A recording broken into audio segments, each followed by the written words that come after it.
Hi. Well, good afternoon. As you're all well aware, we're on our way to North Carolina, where President Biden will visit Wolfspeed, a manufacturer of semiconductors that recently announced a $5 billion investment to expand their North Carolina operations and create 1,800 good-paying jobs. This visit kicks off the administration's three-week Investing in America tour, where President Biden, Vice President Harris, First Lady Jill Biden, Second Gentleman Douglas Emhoff, White House officials, and members of the president's cabinet will fan out to over 20 states to highlight how the president's economic agenda is unleashing a manufacturing boom, strengthening U.S. supply chains, creating good-paying jobs, and expanding economic opportunity across America. During the visit, President Biden will announce that over $435 billion in private sector manufacturing commitments have been made since he took office. And on this visit, the president will also highlight what's at stake if MAGA Republicans in Congress get their way and repeal the Inflation Reduction Act, slash funding for manufacturing research and innovation to give tax breaks to the super wealthy. North Carolina, in addition to Arizona, Georgia, Ohio, and New York, is among the states that stand to lose the most private sector investment under these reckless proposals. Almer, you want to kick us off? Yeah, just a couple of scheduling questions. Is there anything in line for either Mississippi to go visit the devastation and the people there, and also the situation in Nashville? So one at a time. So with respect to Mississippi, I don't have anything, any travel to preview at the moment. I will just to give you the latest. As you know, on Saturday, the president spoke Governor Lee, both senators from Mississippi, as well as Congressman Benny Thompson. On Sunday, FEMA Administrator Deanne Criswell and DHS Secretary Alejandro Mayorkas traveled down to the region to assess the damage, to see where the federal response was needed most quickly. And we've continued to stay in touch with state and local officials on the ground to support that response. We'll keep you posted if there's any travel to be aware of there. And with respect to Tennessee, I have a couple of updates. So as you all know, yesterday the president spoke to both the governor, Bill Lee of Tennessee, as well as Mayor Cooper of Nashville. Just a short time ago, he also spoke to Senator Hagerty, as well as the Nashville police chief. I have no travel to preview at the moment there, but I would just, I know the president spoke once again to this terrible tragedy just a few moments ago, but our hearts absolutely go out and break for the families who are mourning the loss of their loved ones today in Nashville. Just absolutely heartbreaking, the loss that they experienced once again yesterday. Yeah, saw Corinne's statement, of course, in response to Speaker McCarthy. But the sort of unanswered question is, the speaker asked for talks with the president, and will the White House hold talks between the president and Speaker McCarthy until, is it conditioned on them producing their budget, or are you willing to have those talks in absence of a Republican budget? Well, I guess, we've seen the letter, but where's the budget? The president released his budget 3 weeks ago. He released a budget that reduces the deficit by $3 trillion over the next 10 years, invests in America, reduces costs for hardworking American families. And so far, all we've seen from Speaker McCarthy and MAGA Republicans in Congress are proposals that would blow up the deficit and sell out hardworking Americans to the wealthy and special interests, and do nothing to address the deficit. So, I think, the president has been asking to see what the Republican budget looks like, and all we've seen are these proposals from the House Freedom Caucus that would do nothing to address the deficit and would, like I said, sell out hardworking families.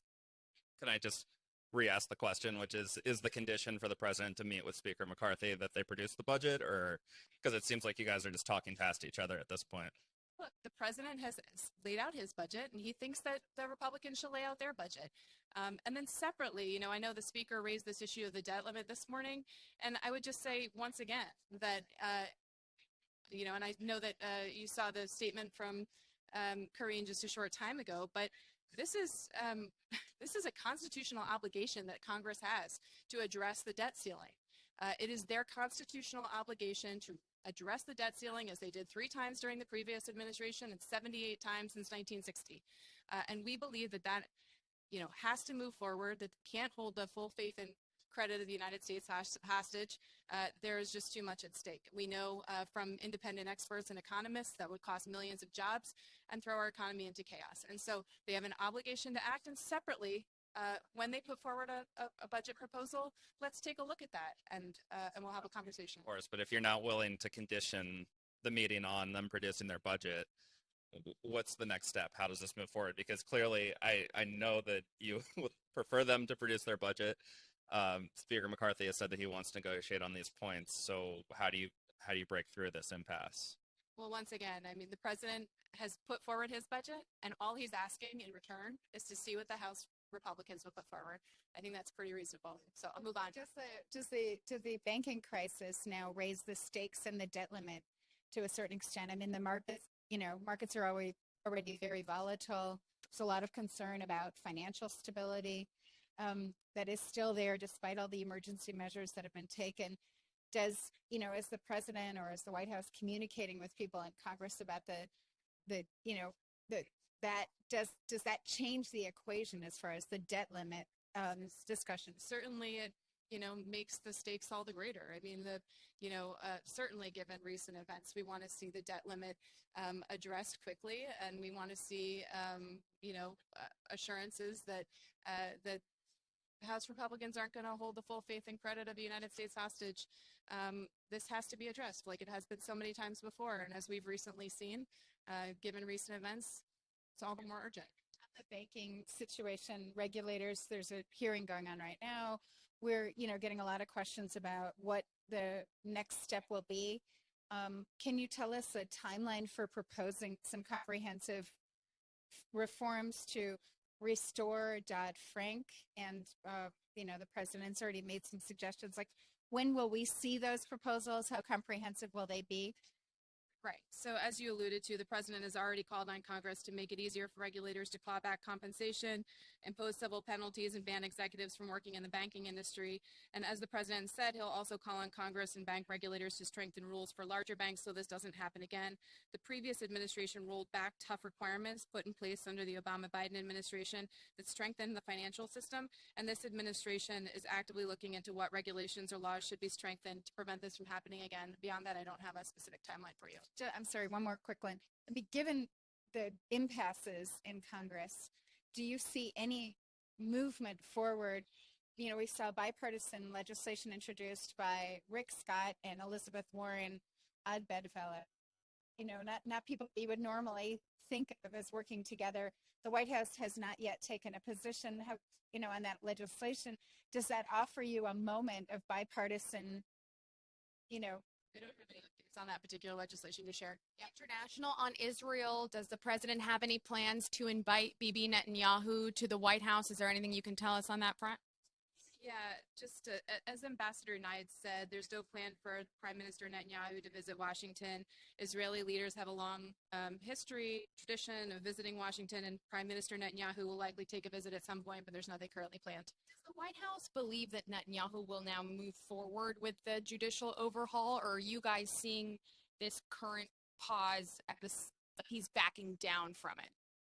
Well, look, yesterday we welcomed the decision to delay the implementation of the judicial reform plan. We thought that gives important space and time for compromise and dialogue. And as we've said all along, we believe that's incredibly important. One last one on Northern Ireland, with the UK raising the threat level to severe, is that going to impact President Biden's travel to the region next month?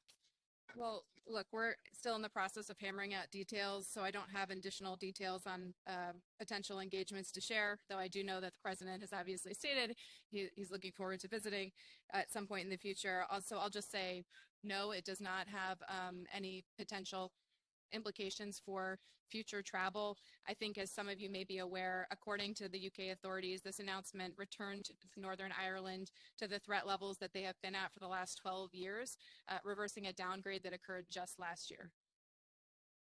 Can I ask a follow-up to the banking question that Andrea asked? Last week, Kareem had said in the next few days there would be additional announcements, specifically on the financial regulatory front.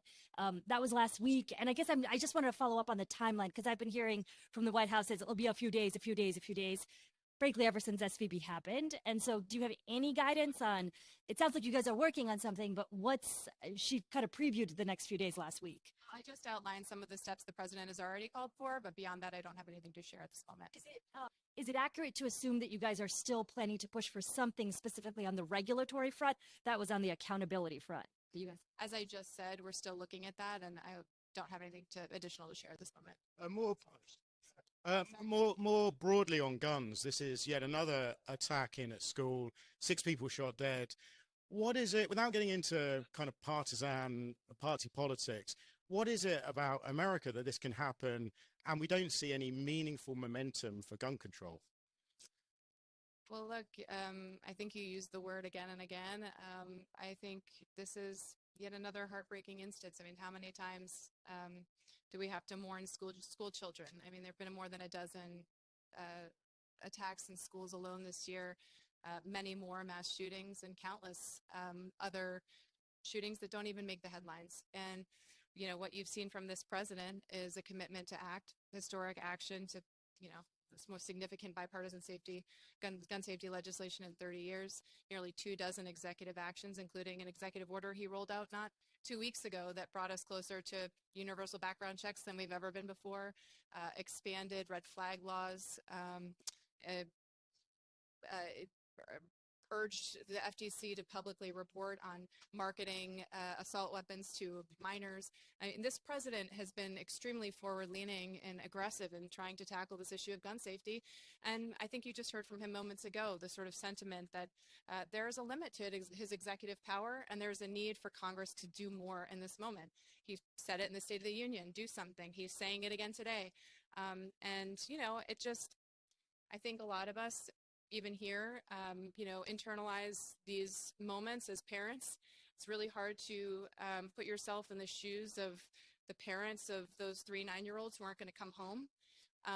And, you know, I appreciate that we have the opportunity to have this conversation today and put the spotlight on this issue and where it belongs. But I really do. You asked me to stay away from partisan politics here, but it's impossible for me to do that because the reality is we need Republicans in Congress to get on board with an assault weapons ban, to get on board with universal background checks, to get on board with requiring safe storage.